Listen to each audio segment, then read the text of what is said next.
Hello and welcome to NDTV 24/7. I'm Priyanshi Sharma and our lead story, a mob attacked the office of Meghalaya Chief Minister Conrad Sangma and 5 security personnel were injured, though Mr.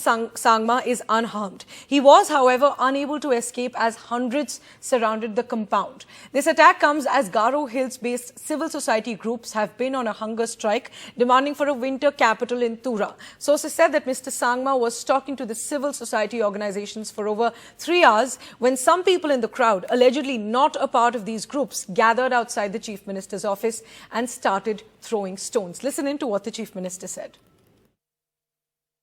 We condemn this kind of an action, and this is not something that Garo Hills has experienced, and whatever we have seen seems to be another plan by some other individuals. As I said, even the NGOs who were in this have already said that they are not part of this, and they are not aware of the individuals who have been involved. And as I said, we have recordings, so accordingly police will take action. My colleague Ratnadeep Chaudhary joining us to help us understand this. And Ratnadeep, explained to us that the Chief Minister was speaking to these civil society groups from the Garo Hills, but he's saying that these people were not involved in the attack. That's right. In fact, what was happening is that for the past 2 weeks or so, 2 civil society bodies, ACHIC and GHSMC, have been protesting, and some of their members have been on hunger strike, demanding basically in 2 demands. One is to basically have a winter capital, have Tura, the main town of Garo Hills, declared as a winter capital, and for job and issues regarding job reservation. These were local issues, and this was the protests were happening for for 2 weeks now, and therefore the Chief Minister was having a discussion with those groups for about 3 hours. Trying to consult, and the meeting was almost getting over. In fact, what we are hearing from Chief Minister's office, that they agreed for the meeting in state capital Shillong on August 8 and 9, and that's when the stone pelting started. And some of the security personnel got injured, 5 of them, and now Section 144 has been imposed. Ratnadeep, thanks very much for joining us. So as there are these tensions emerging in the state of Meghalaya, let's now turn our attention to the state of Manipur, where even after nearly 3 months of violence and close to 150 deaths due to the violence, there are more instances of sporadic violence where there was firing near Churachandpur, and in the Torbung area, a school was burnt down. And now another horrific case has emerged from the state, which took place the same day when 2 tribal women were paraded naked and their video went viral. In Imphal, on the 4th of May, 2 women working at a car wash were abducted, allegedly raped and murdered. NDTV spoke to the family of the victims that has still not come to terms with what happened. And even after 2 months of filing an FIR, there have been no arrests. Here's our ground report. 2 young tribal women in their 20s, allegedly raped, brutally assaulted at the car wash that they worked at in Imphal. By the time the police reached, they were dumped in a secluded lane near the car wash. They died the same day, hours after arriving at hospital. NDTV spoke to the family of one of the victims at an undisclosed location. The distraught families are yet to perform the last rites as the bodies of the 2 young women are at a hospital morgue in Imphal. With restrictions on movement, they don't know when they will see their loved ones one last time. The victim's mother, who now lives in a relief camp, told NDTV about how a phone call to find her daughter's whereabouts was a spine-chilling experience for her. "Do you want your daughter dead or alive?" said a female voice at the other end on her daughter's phone. Tu chung din man hi chit dim non ka to hi ka lungin jong ka gyal ha thai po ya a tu a ke ho din mon a ding hin ka cha jong a thi in na ka in jong ka lo jong abon an ka hala en tun jong om na ding lovin a dilip ke ma na ka jit ka cha te to ka mo ve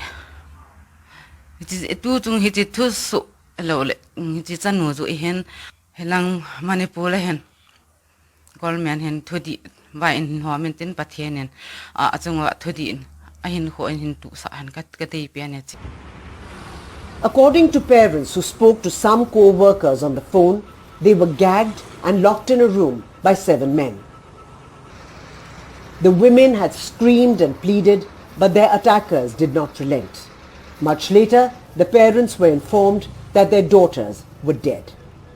Based on what they heard from the victims' co-workers, they registered an FIR. Holding back tears, the victim's cousin told NDTV that this was the worst kind of violence. Even our village has been burned down. Now our beloved sister is in, whether she is in Mook or whether she is in somewhere, we don't know. Till today we do not find her body. From information, she is in Mook. While the police have recorded statements of eyewitnesses, no arrests have been made so far, more than 2 months after the parents filed a complaint at the Saikhol police station in Kangpokti district. The police say there are 2 FIRs in the case. One, a suo motu FIR by the police after the death of the victims in Imphal, and the FIR registered by the parents that allege rape and sexual assault based on eyewitness accounts. According to sources, a co-worker has indicated that there were women who encouraged the men to sexually assault the 2 tribal women. When questioned about the delay in arrests, the police say no accused have been identified yet. There is no evidence of rape so far, and the investigation is in progress. The families say they don't have faith in the investigation of the police that could not protect their daughter, as violence engulfed Imphal on 4th May. And the Manipur violence was highlighted in the parliament as well, and there was ruckus. The logjam in parliament continued for a 3rd day over the issue of continuing violence in Manipur. Union Home Minister Amit Shah said he was willing to hold a discussion on the Manipur violence, but while the centre has agreed for a short duration discussion, the opposition wants Manipur to be discussed after suspending all other business in the House. And they also demand that the Prime Minister should make a statement on the floor of the House before a discussion can start. Here's our report. Day 3 of the monsoon session, but with little change. Outside Parliament, it was dharna versus dharna. After the opposition ranks sat in protest on the Manipur issue, the BJP sought justice for women who have been violated in the opposition-run states. Modi ji बाहर नहीं, जब सदन चल रहे सदन के अंदर आके मणिपुर की मुद्दे पे वो अपना बयान पेश करे। हमारे जो सांसद हैं वो कहते हैं भी मणिपुर की चर्चा हो, ओके, लेकिन बंगाल में क्या हुआ? वो तो पॉलिटिकल हिंसा थी, उसमें भी चर्चा होनी चाहिए। It seems that the protest outside Parliament is all set to continue through the night. Late in the evening, after both houses of Parliament were adjourned till Tuesday, the INDIA MPs continued camping outside the Parliament lawns for an overnight protest. आज मणिपुर के बारे में राज्यसभा में जो हुआ है उससे मैं हंगामा नहीं कहता हूँ। संजय सिंह को जिस तरह से निलंबित किया, सस्पेंड किया, ये लोकतंत्र की या संसद के कौन से कानून में बनता है? Earlier, before Parliament was adjourned for the day, Defence Minister Rajnath Singh reiterated that the government was ready for a discussion on the matter amidst ruckus in the Lok Sabha.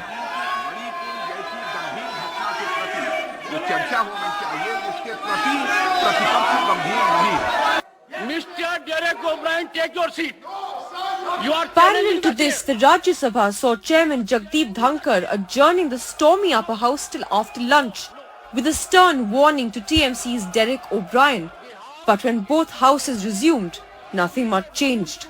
बहुत संवेदनशील मुद्दे पर काफी सदस्यों ने सत्ताधारी दल के और विपक्ष के दोनों ओर के सदस्य ने चर्चा की मांग की है। मेरा विपक्ष के नेता को आग्रह है कि चर्चा होने दे। हम बोल रहे हैं कि 267 में आप चर्चा के लिए हमको समय दीजिए, क्योंकि 267 ऐसा महत्व का है, सब बिजनेस अलग होकर के वो चर्चा को वो महत्व देना चाहिए। Day 3 of the monsoon session also saw the first suspension so far. Rajya Sabha Chairman Dhankar suspended AAP Sanjay Singh for repeated misbehaviour.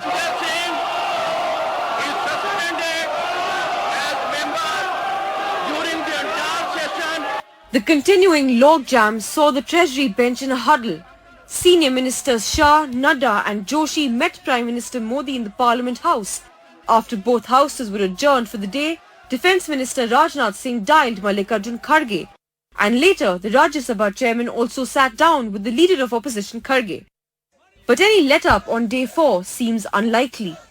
The question is, will the government relent to opposition demands, or will it choose to push through key legislative business amidst disruptions and walkouts?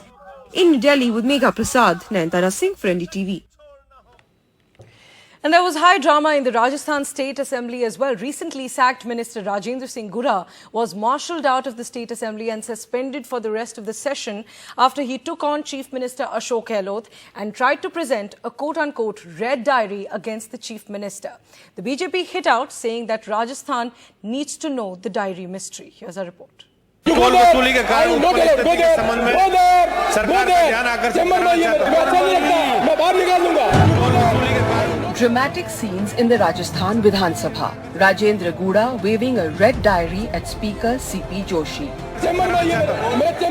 Sacked from the Gehlot government on Friday, the former minister and one-time close ally of Chief Minister Ashok Gehlot insisted on placing before the House a red diary that he claims is politically explosive. Gura claims not only was he stopped from tabling the red diary in the House, he was also marshalled out and attacked by Congress MLAs. Gehlot साहब वो diary का आधा part आपने आपके विधानसभा में गुंडागर्दी करके मेरे से छीन लिया और आधा पार्ट मेरे पास अभी और है. So what exactly does the red diary contain? According to Rajendra Gura, the red diary was at the house of a close Gehlot aide who was being raided. On the Chief Minister's instructions, Gura claims he went and retrieved the red diary, which has the potential to damage the Congress, as it allegedly has details of payoffs made to save the Gehlot government when it was in danger. इस part के अंदर आपके सारे काले कारनामे जो लोगों ने आपने विधायकों को खरीदा, किस-किस एमएलए को राज्यसभा में आपने निर्दलीयों को क्या-क्या दिया, किस-किस को प्रलोभन दिया, क्रिकेट के चुनाव में आपने क्या-क्या काले कारनामे किए पैसे दे के, वो सारी चीजें अभी खुलासा मैं आगे भी करूंगा. In the political furor that has followed since, the BJP has taken the lead in attacking the Congress on the issue. इस लाल डायरी का रहस्य क्या है? इसको आप राजस्थान का प्रत्येक व्यक्ति जानना चाहता है. Rajendra Gura has now been suspended from the House for the remainder of the session.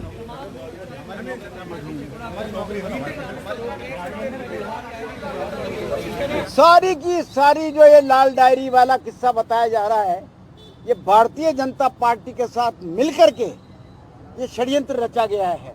सब फैब्रिकेटेड बात है, सारी फैब्रिकेटेड बात है. It could be the subject of a political thriller, the Red Diary.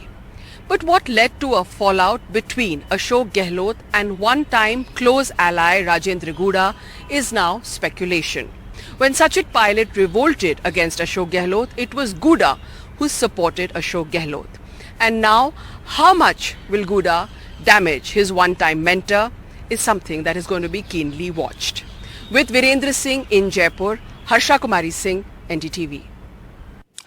And there was a controversy in the Maharashtra State Assembly as well. There, the Deputy Chief Minister and Finance Minister Ajit Pawar, who rebelled against Sharad Pawar, the NCP chief, is once again accused of being partial with state funds meant for MLAs. Last year, he was accused of this by the Shiv Sena MLAs. Now he is accused of giving more funds to NCP MLAs who supported him in his rebellion, as well as Shiv Sena MLAs that he's trying to win over. Take a look. At the time of the Shiv Sena rebellion last year, Eknath Shinde had alleged that Ajit Pawar as finance minister did not release funds to Shiv Sena MLAs. A year later, Ajit Pawar is once again the finance minister in Eknath Shinde's government, and again he is being accused of withholding funds to opposition MLAs.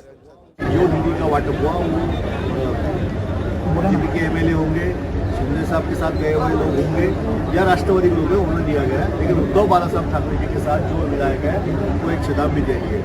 पिछले सरकार ने जो निधि हमारे मतदार संघ में जो विकास काम के लिए दिया था उसके ऊपर उन्होंने स्टे किया, वो भी निधि उन्होंने नहीं दिया। केवल जेलसी के कारण हम इस तरह से हमारे मतदार संघ में लोग हमें बदनाम करेंगे, निधि न देने के बाद हम काम नहीं कर सकते और अगली बार हम चुन के नहीं आएंगे, यही काम ये सरकार कर रही है। मी दादासाहेब सांगेल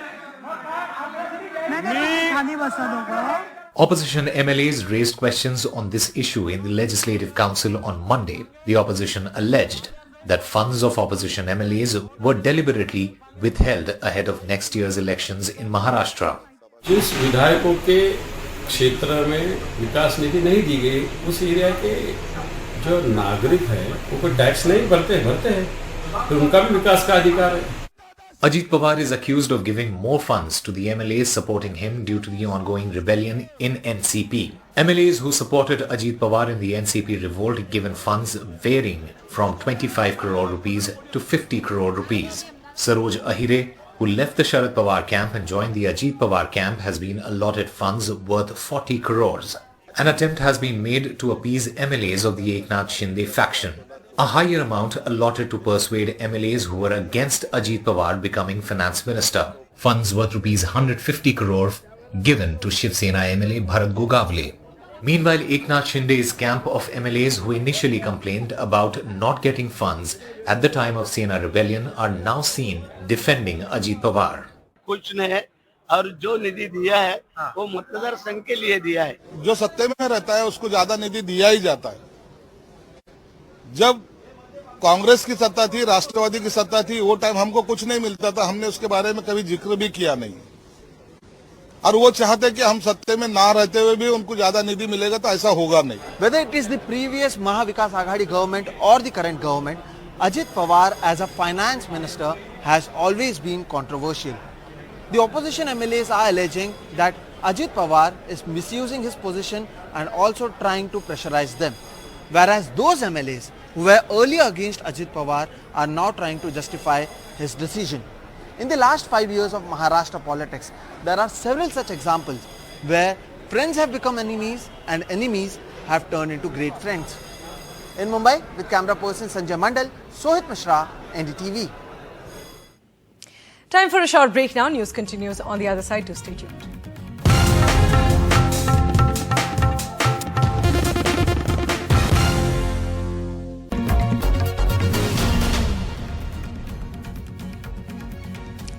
Let's now turn our attention to an online scam that we should all be aware of. The Hyderabad police have unearthed a mega fraud ring involving Chinese handlers in which at least 15,000 Indians were duped of over 700 crore rupees collectively in less than 1 year. People, even qualified software professionals, were lured by an investment cum part-time job scheme. They were asked to do simple tasks such as liking YouTube videos, subscribing to YouTube channels or writing Google reviews in exchange for easy money.